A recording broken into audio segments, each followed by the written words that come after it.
calentar las manos, no está tan calentito. No está tan caliente, ¿cierto? Vamos a dejarlo más rato.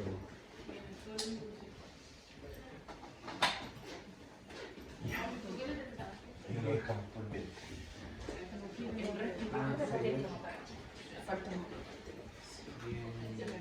Ya. Ahora vamos, esto va a ser rápido porque básicamente la termoterapia superficial y específicamente los agentes de calentamiento van a funcionar al contrario de los agentes de enfriamiento. Entonces, todos los procesos que vimos anteriormente son al contrario y se suman algunos poquitos. Bien, los principales usos de la termoterapia va a ser el aumento de la distensibilidad de los tejidos, aumento del flujo sanguíneo, aceleración de los procesos cicatrizales y el control del dolor. Ojo que en este último, el control del dolor es consecuencia de los otros efectos y no es un efecto directo como sí lo es en la crioterapia. ¿Ok? Ahí lo vamos a explicar cuando lleguemos ahí. Respecto al mismo esquema que teníamos anteriormente, el aumento de la temperatura va a aumentar la liberación de sustancias vasodilatadoras, va a favorecer el relajo de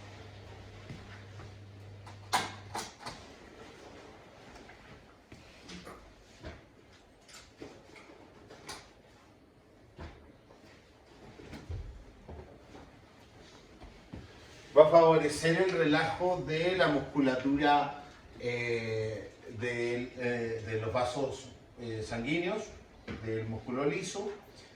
Va a disminuir la actividad simpático-adrenérgica, lo cual es las acciones contrarias a lo que provocaba el frío y por lo tanto van a favorecer la vasodilatación. Y la pregunta es, ya que nosotros dijimos que queríamos restituir o disminuir el flujo sanguíneo con crioterapia para controlar edema, ¿para qué yo quisiera favorecer la vasodilatación y el aumento del flujo sanguíneo? Para el proceso de reparación. ¿Por qué? Porque llama mayores moléculas que el cambio. ¿Como cuáles? Como los macrófagos. Ya, por ejemplo. Los fibroblastos. Ya, por ejemplo, ¿qué más? También activa el metabolismo, favorece el movimiento. Aporta más nutrientes, mejora el barrido de sustancias. Por tanto, las funciones asociadas al aumento de la temperatura van a ir dirigidas en procesos de reparación tisular más avanzados. Porque el edema va a estar en las primeras etapas de la lesión. Posterior a eso, ese edema debería ir en reducción y lo que necesitamos favorecer es el aporte de nutrientes para que en la etapa proliferativa haya disponible oxígeno, glucosa, proteínas, aminoácidos esenciales, colágeno,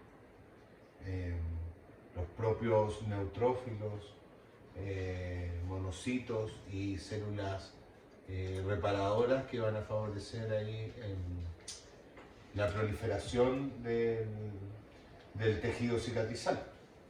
Bien, entonces, entendiendo un poco la crioterapia en líneas generales, ¿ya? Porque esto va a ser relativo a la condición clínica del paciente, pero en líneas generales la crioterapia la voy a utilizar más en etapas iniciales, agudas o subagudas del proceso de reparación, y la termoterapia superficial en función al calor va a estar asociada en etapas más proliferativas o remodelativas.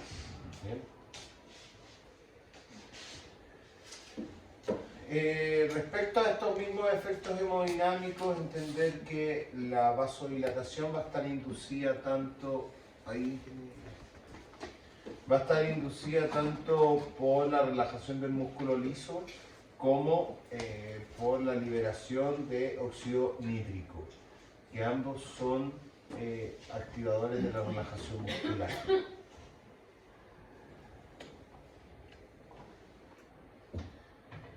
Respecto a los beneficios o los efectos neuromusculares, aquí al contrario lo que va a hacer es aumentar la velocidad de conducción.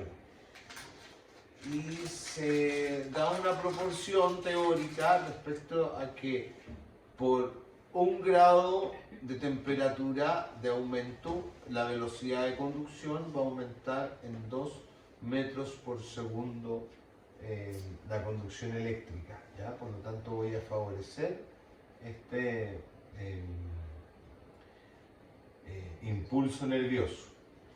Ojo, en pacientes que tengan alodinia o hiperalgesia, no voy a poder controlar el dolor mediante el calor, porque voy a favorecer esos procesos de sensibilización. ¿Bien? No, de hecho el paciente a veces ni el frío tolera. Ahí hay que, si está en presencia de una neuropatía con una crisis aguda de dolor, la verdad que tiene que movilizar. Ejercicio aeróbico, isométrico. Pero agente físico ni el masaje a veces tolera. Ahí usted tiene que ir viendo. Esto también es un poco de ensayo y error y viendo qué es lo que le está resultando mejor al paciente. Pero obviamente que ese ensayo y error tiene que estar fundamentado en conceptos teóricos básicos y lo que me dice un poquito la evidencia también. Profe, ¿qué pasa si me llega esa persona con alodinio y en la terapia no le puedo hacer nada porque está muy sensible? Ya, hay que ver qué le está provocando esa sensibilización. Si es específicamente un dolor de origen neuropático, si es una compresión nerviosa, una lesión de nervio, o que pueden haber componentes psicosomáticos, ¿ya? Que también influyen harto en la presión. Una vez va a tocar al paciente y ni lo hay tocado, Claro. y eso no es porque esté hipersensible el nervio, es porque tiene miedo, ¿ya? Hay que primero identificar eso. Segundo, siempre se puede trabajar, hasta lo puede educar, y eso puede ser una gran intervención en su tratamiento. Y mientras está llorando por el dolor, explicarle que es parte del proceso, explicarle que en algunas ocasiones va a tener que tolerar el dolor, explicarle cuáles son los componentes del dolor, explicarle que fisiopatológicamente las neuropatías cursan con clínicas lentas, que tienen que tener paciencia. ¿Okay? Esa educación me puede ayudar.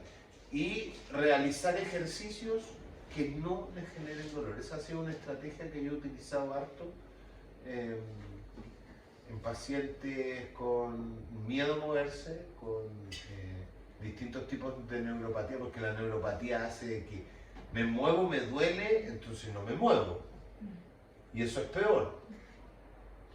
Por lo tanto, voy buscando estrategias y ejercicios que no generen dolor. Trabajo otra extremidad, si la neuropatía es ciática, trabajemos el tren superior, intentemos subirnos a la bicicleta y si no puede, la pedalera estática, claro, y que haga un poquito de activación muscular, porque eso también libera endorfina. Entonces, cambiando el foco de atención, también se podría. Puede ser. Claramente. Claramente que si le pongo una música que le gusta, le meto conversa mientras está haciendo trabajos de alcance o de motricidad fina, de repente ya pongámonos a hacer motricidad fina. Trabajemos con plasticina. Ahora que está de moda como hacer monitos de plasticina, así, competir por quién lo hizo mejor. No sé, se le pueden ocurrir cosas así, o dibujar, o pintar. O sea, lo llevamos más por los psicólogos. Sí, pues. Hay que ser bien creativo. En realidad tiene que quitarle el miedo al movimiento. Eso es lo principal que tiene que hacer usted. Porque ese paciente con neuropatía no va a querer moverse porque todo le duele. Entonces va a evitar moverse y eso es peor. Entonces tengo que buscar ejercicios que no le duelen. Para eso tengo que ver nomás. Claro, si la resonancia me dice compresión en la raíz nerviosa C5, C6, tengo que saber qué implicancias va a tener la raíz C5-C6 desde los dermatomas, dónde va a estar el dolor, qué nervios están involucrados en la raíz C5-C6, entonces no voy a hacer movimientos que involucren la tensión de ese nervio. ¿Ya? No voy a hacer trabajos de neurodinamia dolorosos que tensen, sino que todo lo contrario, voy a buscar ejercicios que alivien el dolor. Esto pasa mucho en las cervicobraquialgias o en las lumbociáticas. ¿Ya? La verdadera lumbociática, porque a veces usted le dice, no, viene diagnosticado con lumbociática, pero el paciente camina normal, se para, se sienta, solo tiene el dolor lumbar y que se le baja el glúteo y la mitad de la pierna. Eso no es una lumbociática. En la lumbociática el paciente no puede caminar. No puede caminar. Profe, hoy día me pasó que tenía la señora iba por artrosis de rodilla, pero también tenía una discopatía en la columna. ¿Ya?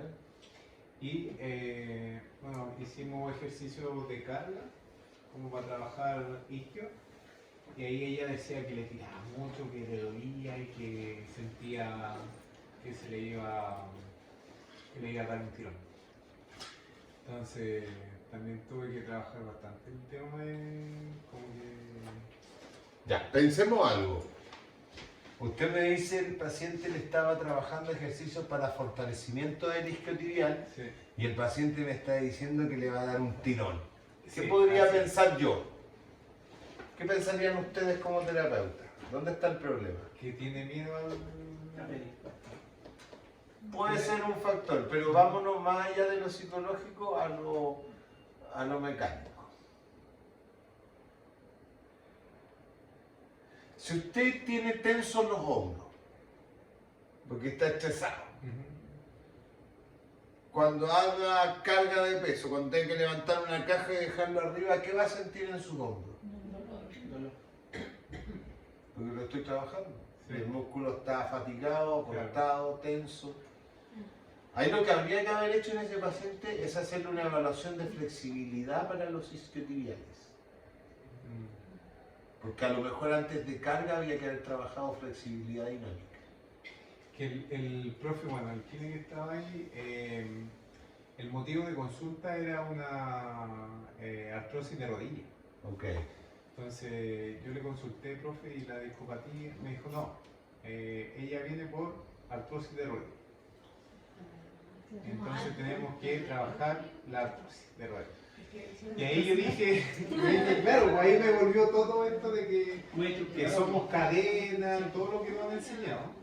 Entonces ahí como que me cuestioné y dije, pucha, igual ya, está bien, la artrosis de rodilla es una cosa, pero tiene una discopatía y eso tiene que ver con que a lo mejor lo que le generó la artrosis también viene más superior, pues entonces... Lo que pasa es que hay que hacer una evaluación funcional. Yo no le puedo dar un diagnóstico de ese paciente porque no lo conozco, no lo he visto. Pero a simple vista y desde mi experiencia clínica, que me he topado con muchos casos así, es muy probable que ese paciente, piense para atrás. Aquí hay que hacer como investigador, de verdad que sí. Piense para atrás.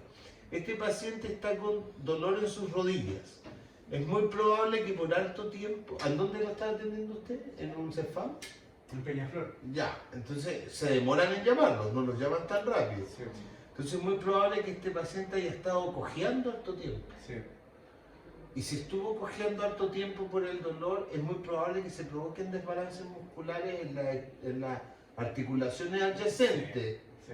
o tobillo o cadera. Ujú. Es muy probable que este paciente presente bandas tensas en cuadrado lumbar, fosa glútea, glúteo medio, piramidal. ¿Por qué? Porque son los músculos que se sobrecargaron al tener el dolor en la rodilla y en evitar hacer el movimiento en la rodilla. Por lo tanto, ¿es cuestión de la artrosis de rodilla el dolor lumbar que tiene su paciente? ¿Es parte del tratamiento, no?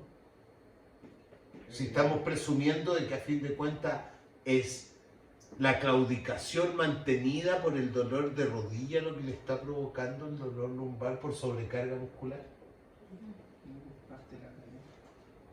De hecho, ella inició, bueno, en la anamnesis que le estaba haciendo, ella comentó que sentía un dolor ciático y que consultó por el dolor ciático.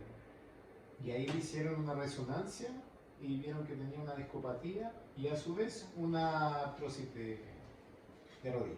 Ahora, es muy probable que aquí nos tomemos resonancia todos y todos tengamos discopatía. Y no necesariamente hay síntomas. Claro. Obvio que los deterioros estructurales no necesariamente involucran una alteración funcional. Pero desde lo que me dice usted, es muy probable. ¿Tiene que ir de nuevo para allá? Sí, el miércoles va de nuevo. Evalúe, busque un test para flexibilidad isquiotibiales y evalúe la flexibilidad de los isquiotibiales. De hecho, Hay uno que se llama SLR y el otro que se llama AKE, que son dos test para evaluación de flexibilidad de isquiotibiales. Uno es pasivo y el otro es activo. Haga los dos. Si es que hay acortamiento, pues ahí hay que empezar.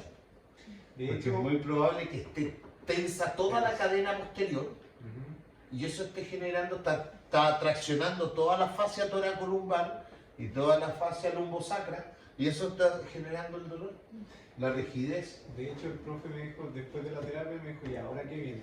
Y le dije, elongación. Me dijo, ya, sí, elongación. Así que empecé a hacer la elongación típica que hacía una flexión de cadera y trataba de tocarse la punta de los pies, ahí bien. ¿Ya? ¿Y cómo lo hacía eso? ¿Llegaba a la punta de los No. pies? No llegaba, de hecho llegaba un poco más arriba de la rodilla. Y lo otro, cuando le hice elongar el cuádriceps, porque no se tomaba, no se tomaba en pie alcanzaba así nomás. atrás. No, llegaba hasta aquí y yo le hice que se apoyara y le levanté un poquito el pie y decía, ay, mentira. No podía hacerle eso. Tan cortante, Sí. señora. Sí. Entonces se fija ahí, no es la lumbociática. No. Ahí su problema principal no es la lumbociática ni la artrosis de rodilla, porque la artrosis de rodilla tampoco la voy a cambiar. Ahí su problema principal es la falta de flexibilidad en el tren inferior.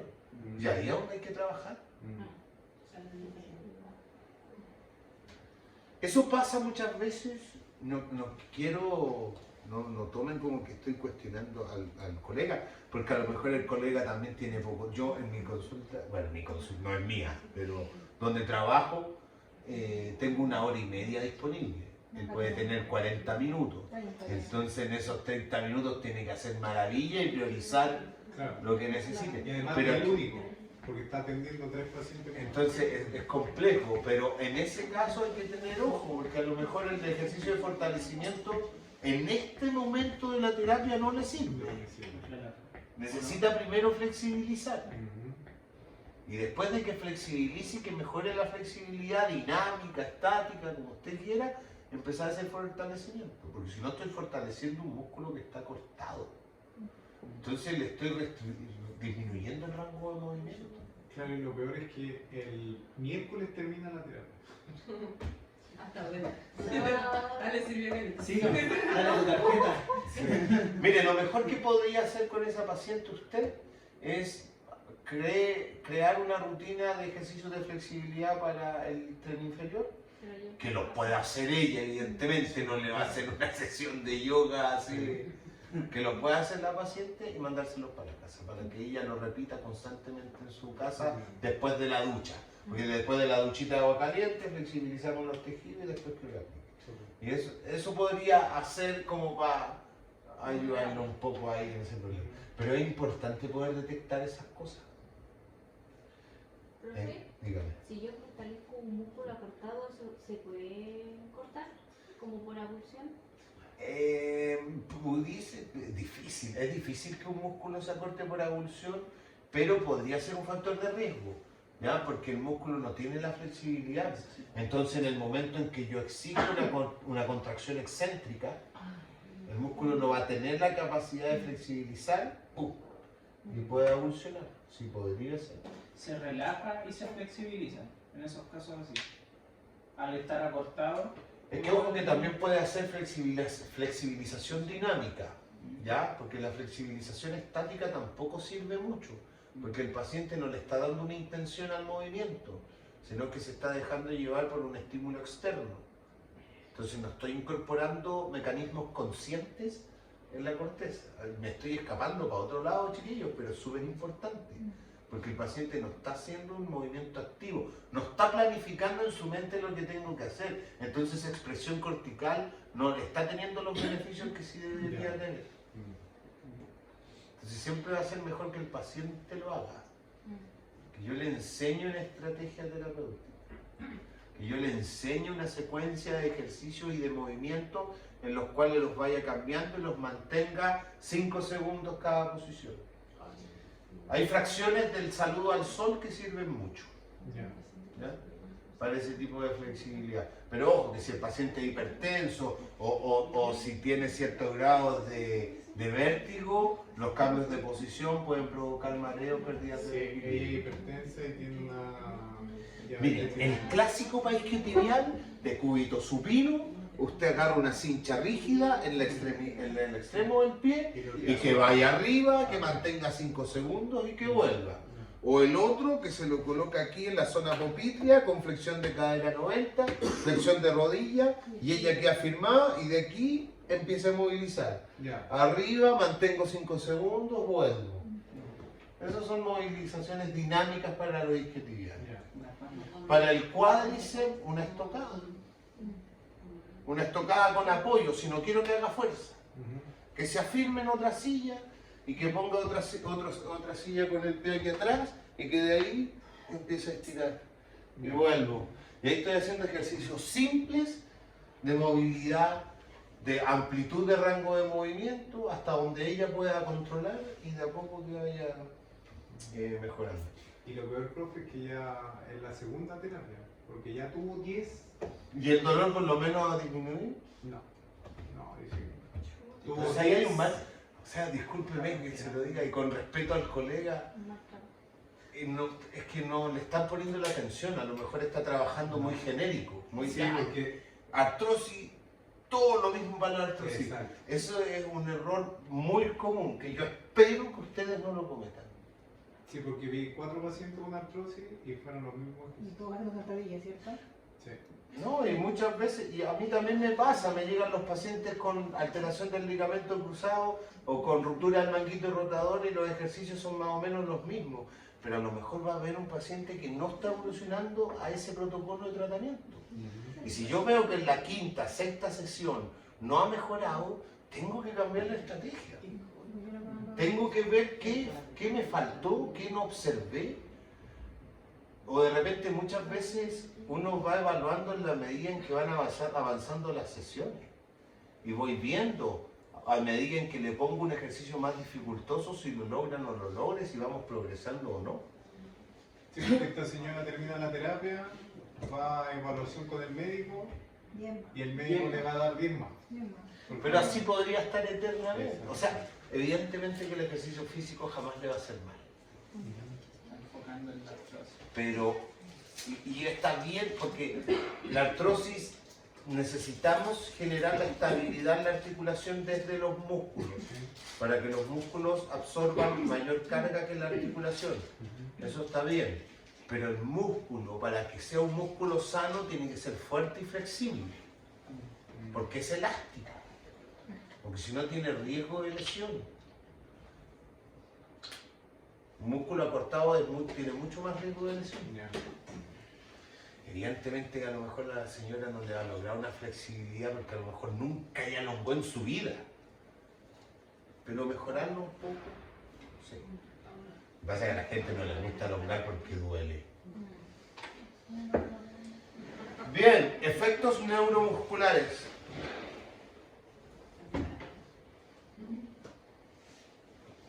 Efectos neuromusculares.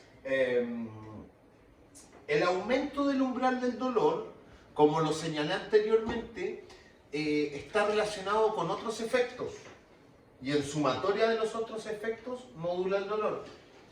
Relajación del músculo, reducción del espasmo, facilitación de los procesos curativos, barrido de desechos metabólicos y este efecto placentero, más bien psicológico que genera el dolor, el calor, perdón, por estas 4 variables la modulación del dolor o el aumento del umbral del dolor es más bien indirecto en la aplicación de calor, ¿okay? No es directo, sino que es más bien el barrido de la sustancia, la relajación del músculo y la facilitación de los procesos curativos, donde aumenta el flujo sanguíneo y el aporte de nutrientes.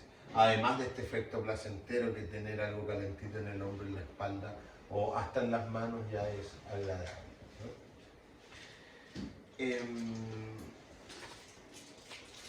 Fíjense en la fuerza. Se ha visto que aplicaciones sobre los 30 minutos de termoterapia superficial o profunda inhibe la fuerza muscular máxima o la aplicación de fuerzas musculares máximas o superiores, ¿ya? No es que inhiba al músculo en su totalidad, pero si yo lo voy a hacer al músculo trabajar al 70, 80 o 90% después de haber aplicado 30 minutos o más de termoterapia, es contraproducente, ¿ok? Porque el músculo ya se relajó tanto que volverlo a la actividad puede provocar riesgos. ¿Bien? Fíjense que la hipótesis de esta teoría va en función a que disminuye las frecuencias de descarga, no la velocidad de conducción, la frecuencia de descarga de las motoneuronas y del uso neuromuscular, y siendo este último el elemento protector del reflejo miotárquico. Así que si yo le pongo calor 30 minutos o un baño de inversión con termoterapia por 30 minutos y después lo hago correr un sprint, es probable que se lesione ese paciente.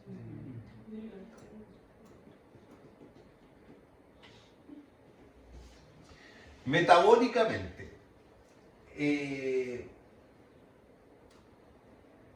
las temperaturas en las cuales vamos a trabajar no deberían superar los 43 grados Celsius. ¿Por qué? Porque al llegar a los 45 grados Celsius se comienza a generar un proceso que se llama la desnaturalización de las proteínas.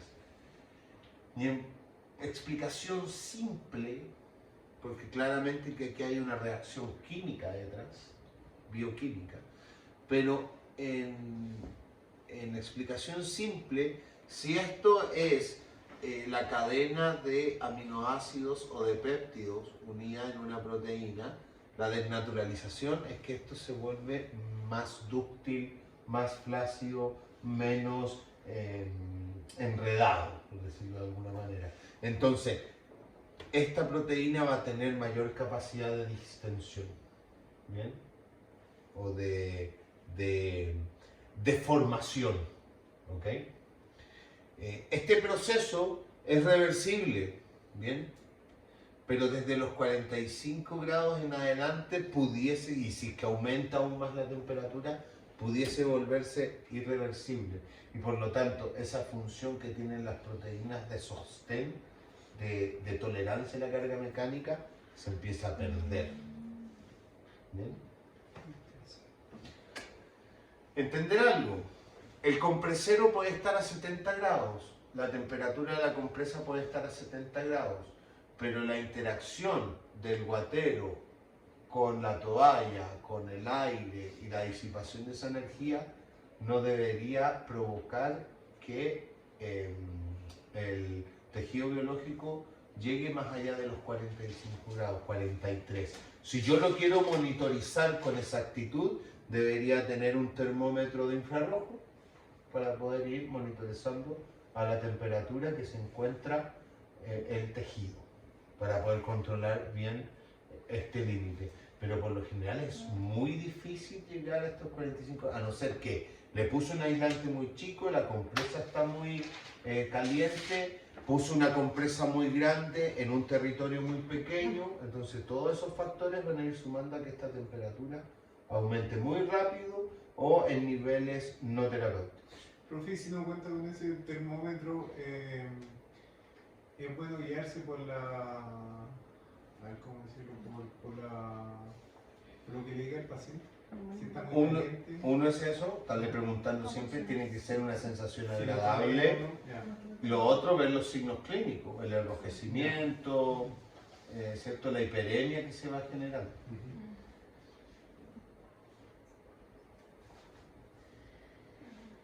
Por último, este aumento de la extensibilidad del colágeno se debe también a esta alza de temperatura y a esta desnaturalización reversible de las proteínas. ¿Ok? Por lo tanto, este aumento de la temperatura lo que provoca es que se requiere menos fuerza para el estiramiento del tejido. Bien, este estiramiento se prolonga por más tiempo, disminuye el riesgo de lesión al estiramiento al provocar al favorecer esta ductibilidad de las proteínas, y se produce una deformación plástica del tejido, evidentemente con menos riesgo. Entre 40 y 43 grados Celsius es cuando mayor aumento de longitud se puede conseguir. O sea, bien cerca de los límites terapéuticos. Profe, esa desnaturalización reversible no es como si perdiera la estructura. Pero de forma temporal. Temporal, ya. Pero de forma temporal. ¿Ok? Porque después esto se va a empezar a enfriar. Simple, el calor provoca distensibilidad del tejido y relajación. El frío va a ir provocando todo lo contrario, ¿cierto? Contracción de los tejidos blandos. Lo mismo va a pasar con las proteínas. Al someterle al calor, este sistema de entrelazado que hay entre las cadenas de péptidos y las cadenas de aminoácidos se va a volver mucho más dúctil, ¿ya?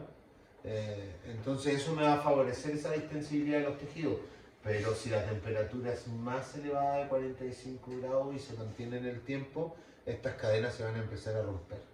O esta desnaturalización va a ser permanente. ¿Sabe cómo se entiende esto desde un concepto clínico, o sea, un concepto doméstico y gastronómico? Cuando usted un pedazo de carne magra, dura, la mete a la olla a presión, la somete a una temperatura fuerte, pesada, por 20 minutos que se vuelve blandito. ¿Los fideos? Pero el fideo es carbohidrato. El fideo es carbohidrato. Estaba haciendo la mecha con tallarín. Dígame. En el caso del frío, ¿puede generar desnaturalización de las proteínas igual? ¿O es solo el cero absoluto? No, es el calor. Es el calor. Es que llegar al cero absoluto no sé si se consiga. Sí pueden haber quemaduras por frío o procesos necróticos por frío, pero esos están inducidos principalmente por la pérdida del riego sanguíneo. Claro, la vasoconstricción. La vasoconstricción periférica. Bien, aquí tenemos dos estudios, uno que habla del manejo del dolor musculoesquelético y la termoterapia, un análisis explorativo de la actitud, creencia y hábitos de prescripción en los médicos italianos. Aquí básicamente lo que se estudió fue mediante una encuesta a los pacientes que tenían lesiones y lesiones musculoesqueléticas, qué tipo de terapias les fueron indicadas y qué efectos fueron teniendo. ¿Bien? Los resultados hablaban de que los médicos de cabecera estaban a la vanguardia del recorrido de los pacientes con lesiones musculoesqueléticas y seleccionaban preferentemente los AINES como opción de primera línea en la artrosis, rigidez articular y distensiones, mientras prescriben envolturas térmicas como opción preferida en presencia de espasmos musculares, de espasmos o contracturas musculares. Se encontró un patrón similar de hábitos de prescripción entre los especialistas que, a diferencia de los médicos de cabecera, optan con mayor frecuencia a la terapia de hielo o frío para aliviar el dolor debido a la tensión muscular y al uso limitado de paracetamol. En general, los participantes de la encuesta estuvieron de acuerdo en los beneficios de la termoterapia en la gestión de la atención de las lesiones musculoesqueléticas, es decir, un aumento del flujo sanguíneo y del metabolismo del tejido local, así como la elasticidad del tejido conectivo, alivio del dolor, todos los cuales pueden ser de ayuda para lograr el control del dolor y la mejora de la funcionalidad. ¿Qué es lo que me está diciendo este estudio que se hizo con población italiana? Que los pacientes recepcionan muy bien el uso de termoterapia y que ellos, respecto a la encuesta, sienten que mejora los índices de dolor, la funcionalidad, la rigidez articular. ¿Okay? Mucho nivel de evidencia científica no tiene, pero sí es una opinión importante respecto a lo que dice la población del uso de estas estrategias. Y no hay que olvidar las creencias y la importancia que tienen que tener las terapias en los pacientes. Por último, la administración de calor superficial y el uso de espuma. Esta es una espuma rodante, es como el foam roller. Aumenta notablemente la flexibilidad de los isquiotibiales con efectos amplificados. ¿Bien? Aquí se hizo un tratamiento solo con la espuma rodante y otro que fue calor con espuma rodante, y se vio un beneficio en este último grupo que aumentó la flexibilidad y el rango de movimiento para los isquiotibiales. Por lo tanto, todos los tratamientos mejoraron la flexibilidad, pero siendo la combinación de los dos, la espuma rodante más la termoterapia, el que más efectos provocó. ¿Bien? Igual ahí habla que hay que tener precaución de confiar en la percepción del atleta. ¿Bien? Y prescribir el tratamiento de forma individual. Y eso es importante porque de repente los atletas, sobre todo los deportistas, mientras más dolor tienen, creen que es mejor. Y eso puede provocar lesiones innecesarias, hematomas innecesarios. Fin. Vamos a ver un poquito qué hora es.